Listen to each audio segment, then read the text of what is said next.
διάρκεια του Insomnia, τη Βαρκελόνη και τη Mobile World Congress επέλεξε η Xiaomi για να παρουσιάσει την πρώτη της συσκευή επί ευρωπαϊκού εδάφους, αν και δεν θα κυκλοφορήσει. Όπως γνωρίζουμε, βέβαια, οι συσκευές της Xiaomi κυκλοφορούν επίσημα στην Κίνα, στην Ινδία και σε κάποιες άλλες αναπτυσσόμενες αγορές, όμως στις ευρωπαϊκές χώρες έρχονται ανεπίσημα μέσω διαφόρων e-shops από την Κίνα. Το MI5 που βλέπουμε εδώ ανακοινώθηκε σήμερα και είναι η κορυφαία συσκευή της Xiaomi, η ναυαρχίδα της, μπορούμε να πούμε αλλιώς, η οποία έχει όπως πάντα αυτόν τον θανάσιμο συνδυασμό τεχνικών χαρακτηριστικών, ποιότητας κατασκευής και φοβερών τεχνικών χαρακτηριστικών.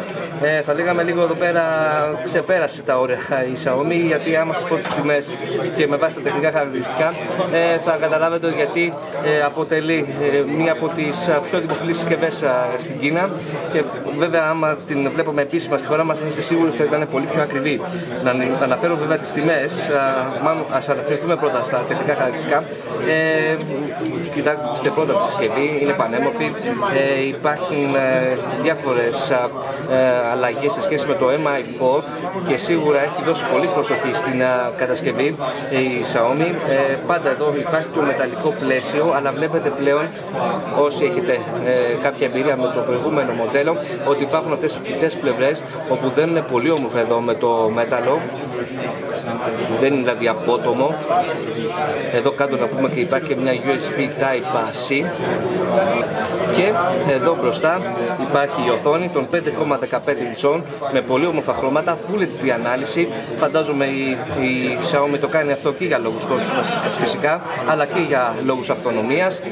Η μπαταρία στο εσωτερικό είναι στα 3.000 mAh, όπου με βάση εδώ πέρα το σώμα της συσκευής που βλέπω είναι πάρα πολύ καλή η χωρητικότητά της, να το ξεκινήσουμε και έτσι, και τα χρώματα να πω πάντως είναι πάρα πολύ όμορφα, όπως αρμόζει μια κορυφαία συσκευή μιας εταιρείας όπως η Xiaomi. Πάνω εδώ πολύ μεγάλη έμφαση δόθηκε στην παρουσίαση για το ότι είναι κυταρισμένα αυτά ο αισθητήρας εδώ της φωτεινότητας και εδώ το ακουστικό. Διάφορες λεπτομέρειες αισθητήρες υπήρξαν στην παρουσίαση.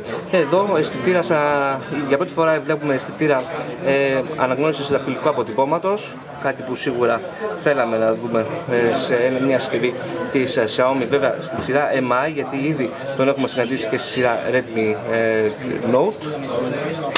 Ενώ ένα ακόμα χαρακτηριστικό της οθόνης είναι, όπως αναφέρει η εταιρεία, το edge to edge, δηλαδή ότι πιάνει την εμπρόστια όψη.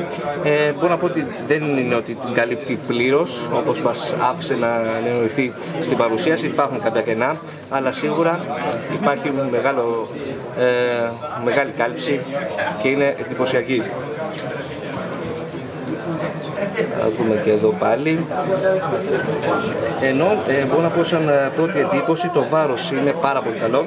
Είναι στα 128 γραμμάρια.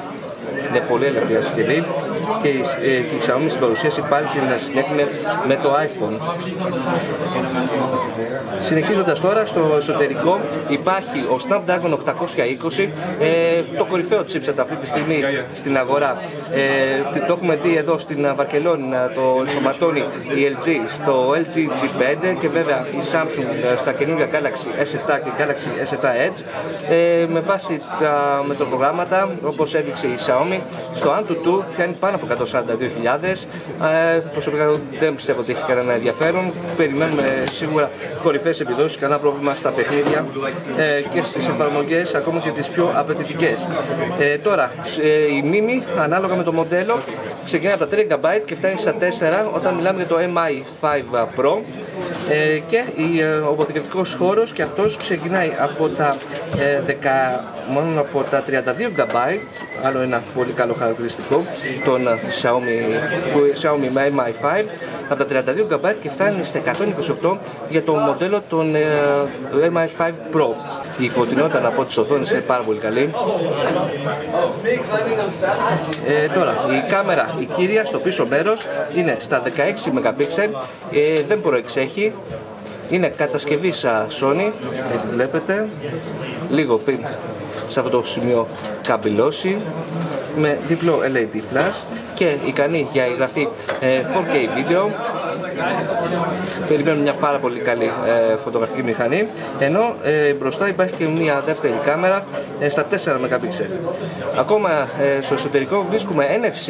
Η Xiaomi, για όσους πάλι γνωρίζουν την εταιρεία και τις αποφάσεις της, είχε αφαιρέσει το NFC από πολλά νεότερα μοντέλα της. Πλέον επιστρέφει όπως θα έπρεπε βέβαια και στο κορυφαίο της μοντέλο, ενώ τρέχει Android 6 Marshmallow με το πολύ όμορφο γραφικό περιβάλλον της ίδιας της εταιρείας, το MIUI. Εδώ βλέπουμε και τις εκδόσεις για όσους ενδιαφέρονται.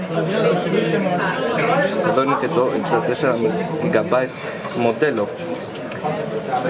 Μια ακόμα εντύπωση που βλέπω εδώ πέρα είναι οι ελάχιστες εφαρμογές ή πρόσθετες, οι οποίες συνήθως εκνευρίζουν το χρήστη.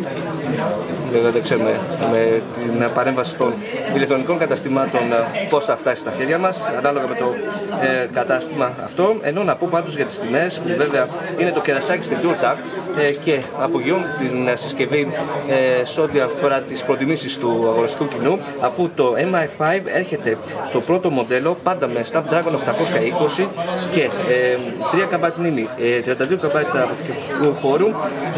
Η βάση της τιμές που έχουν ανακοινωθεί βέβαια για την Κίνα, άμα κάνουμε τις μετατροπές, βγαίνει στα 280 ευρώ με τους φόρους. Το μοντέλο με λίγο πιο γρήγορο χρονισμένα τον επεξεργαστή στα 2,15 GHz, πάλι με 3 GB μνήμη και 64 GB αποθηκευτικού χώρου, έρχεται στα 320 ευρώ. Και το ανώτερο μοντέλο, το MI5 Pro, με χρονισμένο πάλι στα 2,15 GHz, τον Snapdragon 820, 4 GB μνήμη αυτή τη φορά και 128 GB αποθηκευτικού χώρου. Αυτό κοστίζει 380 ευρώ, πάλι με τους φόρους. Ξέρετε, αυτό όμως δεν έχει κάποια σημασία, αφού η συσκευή ποτέ δεν πρόκειται να κυκλοφορήσει επίσημα σε αυτές τις τιμές στην Ευρώπη, εκτός και άμα κάποιο ηλεκτρονικό κατάστημα απ' έξω αποφασίσει να κάνει την ισοτιμία αυτή, κάτι που είναι αμφίβολο. Πάντως εκεί γύρω θα κινείται η τιμή του όλο το μοντέλο του MI5 και είναι σίγουρα μία από τις καλύτερες τιμές που μπορούμε να βρούμε αυτή τη στιγμή σε ένα, μάλλον είναι με διαφορά η καλύτερη τιμή που βρίσκουμε σε smartphone με Snapdragon 820 και βασικά είναι η μισή τιμή, αν δεν κάνω λάθος, με τις ναυαρχίδες που έχουν ανακοινωθεί εδώ στην Βαρκελόνη. Αυτή είναι μια πρώτη γρήγορη επαφή με το Xiaomi MI5, μια καταπληκτική συσκευή, η οποία περιμένουμε να έρθει και στη χώρα μας, ανεπίσημα πάντα, από τα γνωστά κανάλια που συζητάμε στο φόρουμ.